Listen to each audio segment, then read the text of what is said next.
આજે જે પોલીસ દ્વારા જે અટકાયત કરવામાં આવી, અમે જે પ્રતિનિધિઓ હતા એ કોહિનૂર હોટલ ખાતે આરામમાં હતા. ત્યાંથી સવારે અમને લઈ જવામાં આવ્યા, નાગેશ્વરી ખાતે અમને લઈ ગયા હતા. અને ખાસ કરીને આ મુદ્દામાં કોઈ એવો મોટો પ્રશ્ન નથી કે નગરપાલિકા કીધે હલ ન થઈ શકે. માત્ર ને માત્ર નગરપાલિકાનું સંકલન હોય ચીફ ઓફિસર સાથે તો આ પ્રશ્ન અહીં નહીં સોલ્વ થઈ જાય તેવી બાબત છે. પણ આ પ્રશ્નમાં 9 દિવસ સુધી અમને જવાબ દેવામાં ન આવતા કાલે ના છૂટકે અમારે RCM કચેરી ખાતે જઈને ધરણા પ્રદર્શન કરવા પડશે.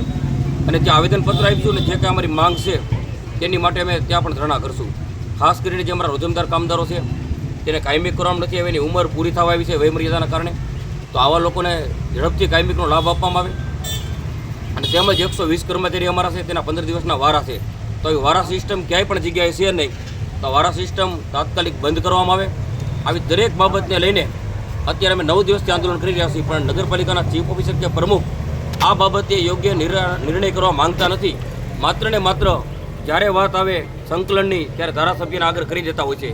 પણ આ બાબતમાં ગુજરાતની 149 નગરપાલિકા છે, એમાં દરેક નગરપાલિકામાં સંકલન હોય તો એ માત્ર ને માત્ર ચીફ ઓફિસરને અને પ્રમુખશ્રીનું હોય છે.